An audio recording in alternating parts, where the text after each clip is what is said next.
This case occurred in March 2016. On that Sunday morning, March 20th, 48-year-old Lee, a resident of the village of Cheonan in Hwaseong City, Gyeonggi Province, left his house early to go fishing.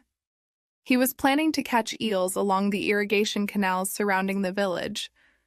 Around 11:30 a.m., Lee was walking along the canal, carefully watching the water for eels, when something strange caught his attention.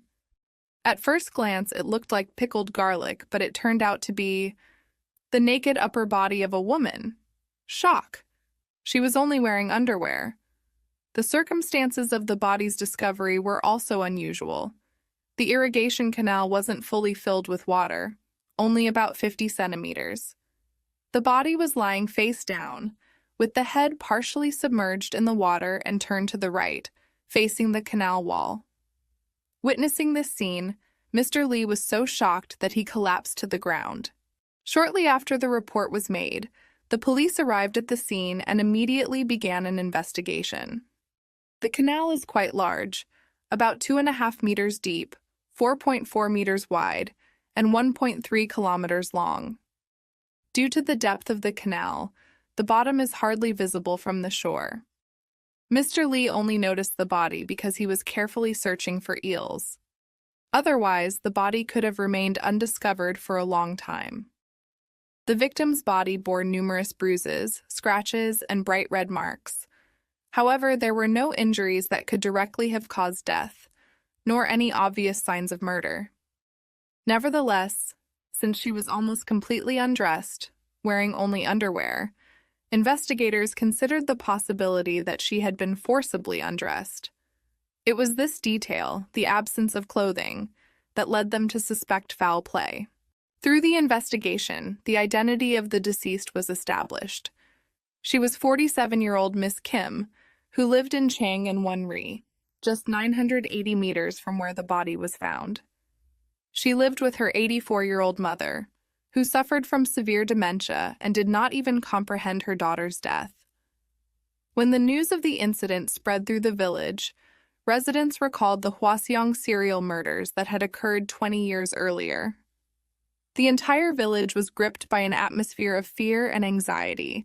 Meanwhile, the day after the body was discovered, pants and a bra, presumably belonging to the victim, were found 185 meters from the crime scene in the same irrigation canal. Another 225 meters away, a t-shirt was discovered, and at 315 meters from where the body was found, a jacket and tracksuit were located. DNA comparison confirmed that the clothing indeed belonged to Miss Kim. The crucial piece of evidence was a recording from a security camera located near Kim's house, showing her leaving her home in that very outfit 2 weeks before the body was discovered. The footage exists. But here's the strange part. The shoes Miss Kim was wearing that day were never found. Wait a minute. So 2 weeks ago, she left her house wearing those clothes and something happened to her? After all, the clothes are the same. However, the forensic examination revealed that Miss Kim didn't die 2 weeks ago, but only 2 to 3 days before her body was discovered. There were other strange details as well. The autopsy didn't reveal any serious injuries or fractures that could indicate a violent death. There were no signs of strangulation or sexual assault. The bruises and scratches on her body were likely the result of her fall into the canal. They could not have caused her death. So, what was the cause of death? Considering the bright red spots on her body, it was suggested that her death might have been due to drowning or hypothermia. The police had to work hard to determine the exact cause of death.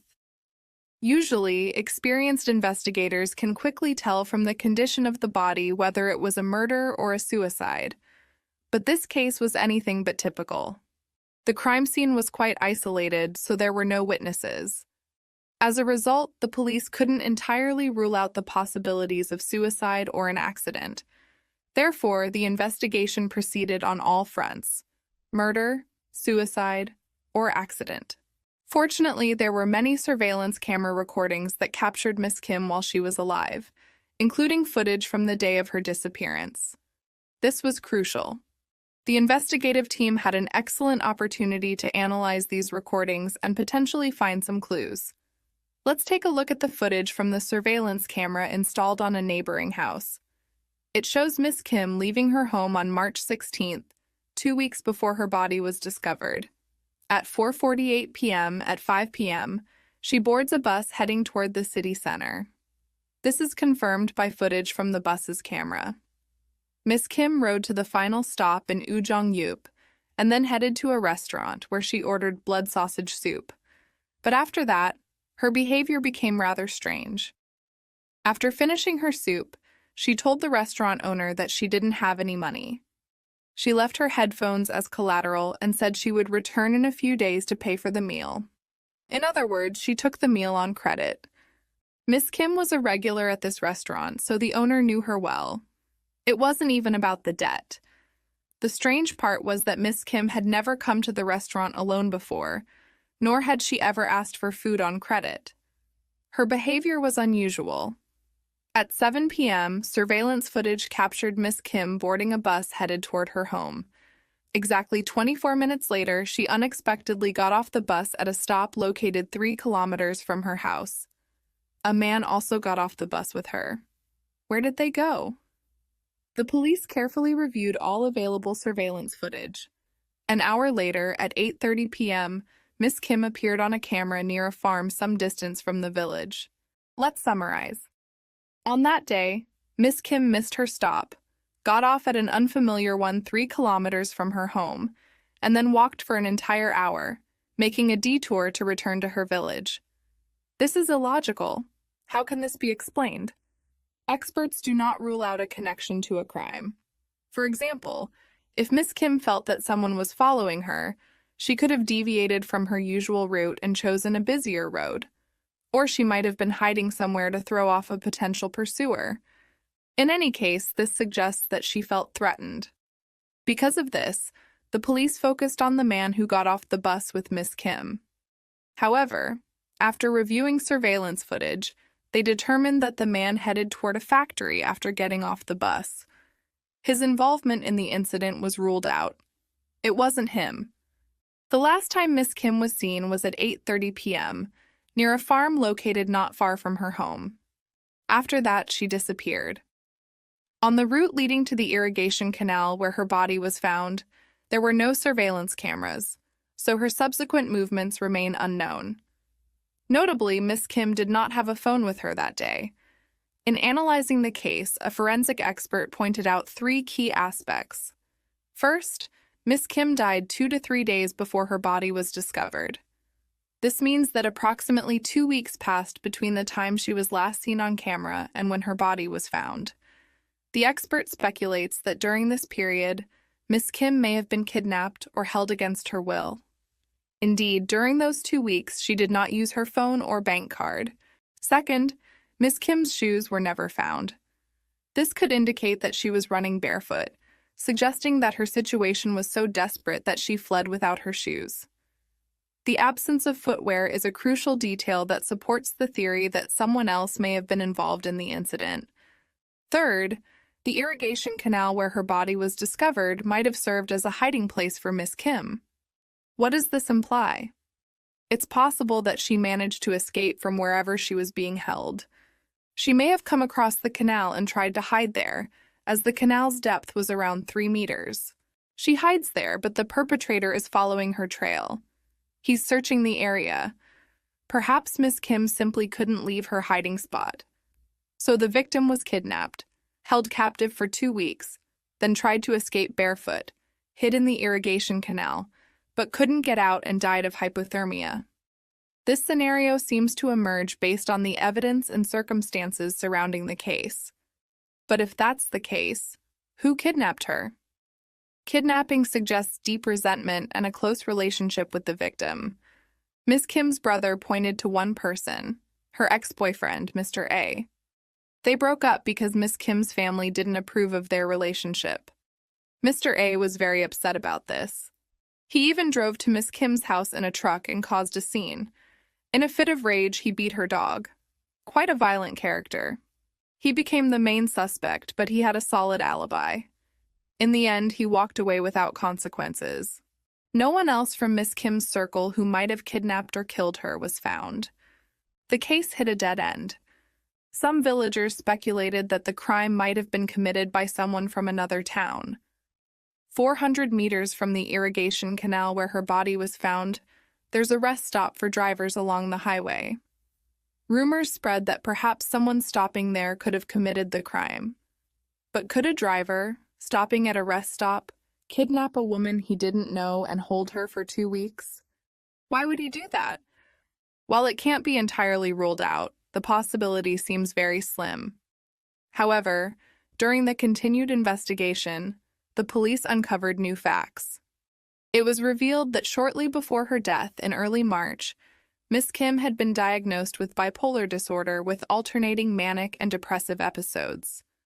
Moreover, in 2003, she had received psychiatric help, and in 2005, she had even undergone inpatient treatment in a psychiatric clinic. Quite surprising. The police paid special attention to the fact that Miss Kim was taking medication for bipolar disorder. According to forensic experts, people with mental illnesses sometimes experience a phenomenon known as paradoxical undressing during hypothermia. When the brain malfunctions in cold conditions, the person begins to feel hot, even though they're freezing. Despite the cold, they undress, driven by a false sense of warmth. This could explain why Miss Kim was found nearly naked. However, the villagers who knew Miss Kim were outraged that her death was being linked to a mental disorder. The shopkeeper, who had known Miss Kim for 40 years, declared, "She wasn't foolish enough to die because of such nonsense. I don't believe that she undressed herself."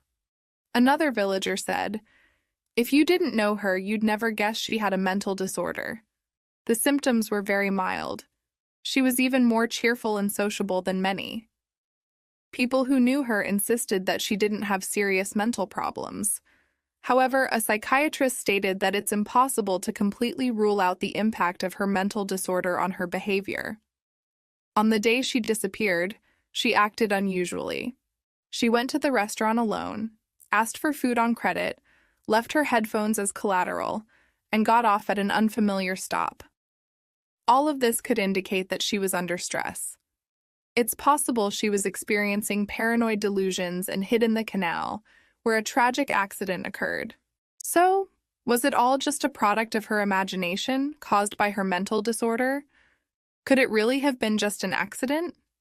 Too many inconsistencies remain. How do we explain the fact that she spent 2 weeks in the canal?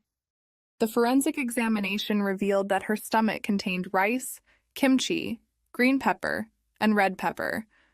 This doesn't match the contents of the blood sausage soup she ate in the restaurant 2 weeks earlier.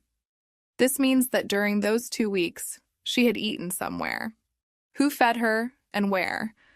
The key to solving this case lies in figuring out what happened to Miss Kim during the 2 weeks after her disappearance.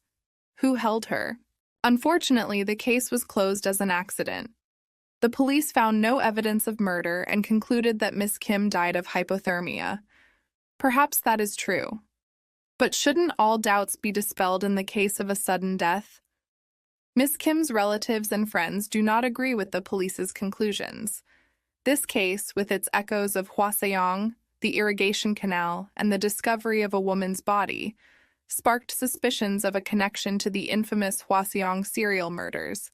However, in 2019, it was confirmed that the perpetrator of those crimes was the well-known South Korean serial killer Lee Chun-jae, who was incarcerated at the time. So this was not his doing. Yet, the possibility of a copycat crime cannot be ruled out. This case leaves behind numerous questions. What is the truth? Will it ever be uncovered, given that the case has already been closed? The unresolved nature of the case, coupled with eerie similarities to the Hwaseong murders, only adds to the mystery. While Lee Chun-jae couldn't have been involved, the suggestion of a copycat killer remains plausible, particularly in cases where unsolved deaths evoke the past horrors of notorious crimes. The closing of the case as an accident, with its lack of concrete evidence for foul play, is unsettling for Miss Kim's family and friends, as well as the wider community. The absence of clear answers raises doubts about whether justice has truly been served.